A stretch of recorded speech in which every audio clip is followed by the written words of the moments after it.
ইয়া রাসূলুল্লাহ, আল্লাহর নবী গো মায়ের কোনো নাশা পান করেনি।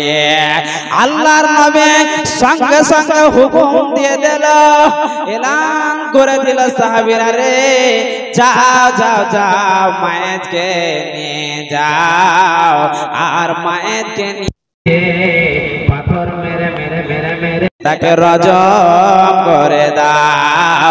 বন্ধুরে 2 মিনিট আগে কথা বলার পর 10 মিনিট পরে নবীজির ফয়সালা, মায়েরকে রজম করে দেওয়া হলো, দুনিয়া থেকে বিদায় হয়ে গেল। একবার পড়েন সুবহানাল্লাহ, জোরসে পড়েন সুবহানাল্লাহ। হ্যান্ডসামাই আল্লাহর নবী সাহাবী বর্গকে 2-3 দিন পর বলছেন, সাহাবীরা ইস্তাগফিরু লি আখিকুম, তোমরা মাইজ বিন মালিকের জন্য কি করো? তওবা ইস্তিগফার করো, তওবা করার জন্য তওবা ইস্তিগফার দোয়া করো। ভাই আব্বাজান একটু বোঝার চেষ্টা করেন, আজকে অন্যায় করার পর কোন আমাদের শাস্তি হচ্ছে না। একজনের বিবাহ হওয়া, অন্য বিবাহ, ছেলে হোক না মেয়ে হোক না কেন, যতজন আমরা ওই বিচারে যাই, কত আমরা হাসি মজাক করি, ঠাট্টা মজাক করি, আর অন্যজন ছেলে দেখে আবে জাগা মডেলের বেটা আজকে ফাইসা যাবে, কোনো ফাইসালা হলো না, আমি অন্য মেয়ের সঙ্গে পালাবো। কথা বুঝতে পারছেন? কথা বুঝতে পারছেন? একজনকে থেকে আরেকজনের ভাই নাই। এ আব্বা জানেরা, ভাইরা শোনো, যারা হাজীগণ আছেন তাদেরকে বলছি, চলে যান এখন মক্কা মদিনা, চলে যান মসজিদে উসমান। মসজিদে উসমান বলে একটা জায়গা আছে, মসজিদ আছে, হাফসি দাসের একজন হাফসি লোক আসছে, অনেক কালো উঁচা লম্বা, হাতে তরবারি কমান্ডারে ভরে নিয়ে আসছে। যারা চুরি করছে এখনো মক্কা মদিনাতে হাত কাটছে, একবার পড়েন সুবহানাল্লাহ।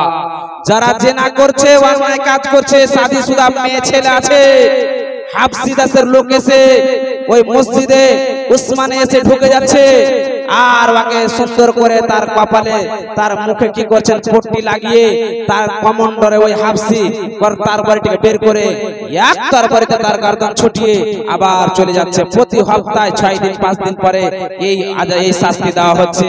আর আজকে ইন্ডিয়াতে মোদির ভাই, অমিত শাহ ভাই, এ ভাই আব্বা যান, দুনিয়াকে ভালোবাসেন না, কোরআন হাদিস যেটা সঠিক ফায়সালা দিছে করে যান, না তো এখন মক্কা মদিনাতে 1400-1500 বছর হয়ে গেল, নবীজি চলে গেছে, অথচ সেই ইতিহাস যুগ যুগ করে ধরা আছে। কথা বুঝতে পারছেন? কথাগুলো মাথায় রাখেন, অন্যায় থেকে বাঁচেন, জেনার কাছ থেকে বাঁচেন। এ আমার মায়েরা বোনেরা, কত অন্যায় করছেন, পাপের কাজ করছেন, গুনার কাজ করছেন অন্য ছেলের সঙ্গে। শুনেন, আপনাদেরকে আরেকজন মহিলার হাদিস শোনাই, বোঝার চেষ্টা করবেন। আর পরে মায়ের তো দুনিয়া থেকে বিদায় হয়ে গেল, বিদায় হওয়ার পর যে মহিলার সাথে জেনা হয়েছে সে মহিলাটি এসে আল্লাহর নবীর কাছে হাজির হয়ে গেল। এটাও হযরতে বুরাইদা রাদিয়াল্লাহু তাআলা আনহার হাদিস, এটা আপনাদেরকে শোনাচ্ছি। এই মহিলাটি খবর হয়ে গেল আমার সঙ্গে যে ছেলেটির সঙ্গে আমার জেনা হয়েছে উনি দুনিয়া থেকে বিদায় রজম হয়ে চলে গেছে, আল্লাহর জান্নাতের মেহমান। তো আমি কেন পাপী তাপী মহিলা, আমি একজন জেনা কারনেওয়ালি মহিলা, কেন আমি আর দুনিয়াতে এই ভালোবাসা নিয়ে থাকবো? আমি আল্লাহর নবীর কাছে চলে যাব।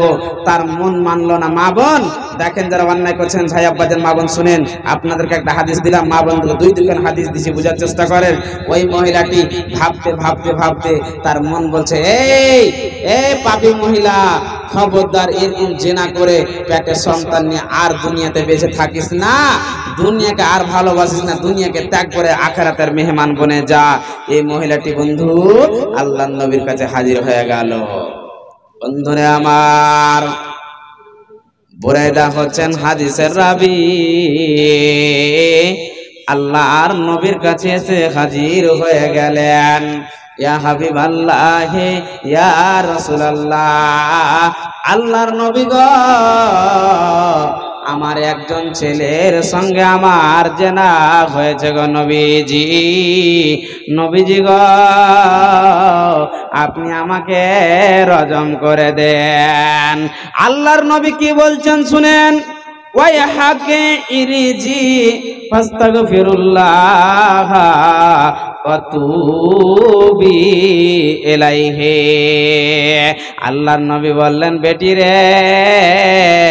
বেটি রে যাও যাও যাও, তুমি বাড়ি ফিরে যাও, আল্লাহর কাছে ক্ষমা চেয়ে নাও, আল্লাহ তোমার গুনাহকে ক্ষমা করে দেবে। মহিলাটি কত ইমানদার আল্লাহ বলে মহিলা, কি বলছেন দেখেন। ওগো আল্লাহর নবীজি গো, কি ব্যাপার, আপনি আমাকে কেন মায়ের মতো ফিরিয়ে দিচ্ছেন? আল্লাহর নবী বলছেন, বেটি রে, মায়ের সঙ্গে তোমার কি সম্পর্কে বলো। আল্লাহর নবী বলছেন, বেটি রে, মায়ের সঙ্গে তোমার কি সম্পর্ক বলো। মহিলাটি সঙ্গে সঙ্গে উত্তর দিচ্ছেন, ইয়া হাবিবাল্লাহ, ইয়া রাসূলুল্লাহ, আল্লাহর নবী গো, ওই ছেলেটার সঙ্গে আমার জেনা হয়েছে, ওর সঙ্গে আমার অশ্লীল কাজ হয়েছে। আল্লাহর নবী বলছেন, বেটি, ও তুমি বেটি? আল্লাহর নবী বলছেন, বেটি, তুমি অন্যায় করেছো, পাপ করেছো, তোমার পেটটা যে উঁচু হয়ে আছে, পেটের ভিতরে সন্তান এসেছে। বেটি রে, এ সন্তান কোনো অন্যায় কাজ করেনি, অতএব যাও, তুমি ফিরে যাও, যখন তোমার সন্তান হয়ে যাবে তখন তুমি আমার কাছে চলে আসবে। একজন আনসারী মহিলাকে আল্লাহর নবী তার জিম্মা রাখার জন্য রাখলেন। তার সময় মতো সন্তান হয়ে গেল, নবীজিকে খবর হয়ে গেল, নবীজি মহিলাটির বাচ্চা হয়েছে। আল্লাহর নবী বলেন, একটি হাদিসে পাওয়া যায় ওকে নিয়ে আসা হলো, অন্য হাদিসের মধ্যে পাওয়া যায় মহিলাটি আসলো, সন্তানটি রুটি খেতে শেখেনি। আল্লাহর নবী বললেন, বেটি রে,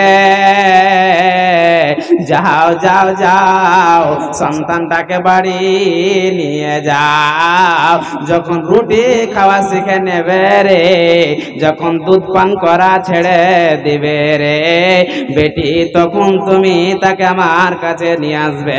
বন্ধুরে, নিয়ে আসা হলো। আল্লাহর নবী সাহাবীরাকে হুকুম দিয়ে দিলে, এ খালিদ বিন ওয়ালিদ, তুমি যাও, মহিলাটিকে গলা থেকে পুঁতে দাও, আর তাকে পাথর মেরে মেরে রজম করে দাও। সাহাবীরা পাথর মারতে লাগলো। বন্ধু, একটা ইতিহাস শুনেন, ব্রেন অবাক হয়ে যাবে। খালিদ বিন ওয়ালিদ একটা বিশাল পাথর উঠিয়ে মহিলাটির মাথার উপরে মেরেছে, মহিলাটির মাথা ফেটে বন্ধুরে খালিদ বিন ওয়ালিদের গায়ে রক্ত ছিটে লেগেছে। খালিদ বিন ওয়ালিদ নাই অন্যায় কথা বলছে, ওরে বাজে মহিলা, নোংরা মহিলার রক্ত আমার গায়ে লেগে গেল, আমিও নোংরা হয়ে গেলাম।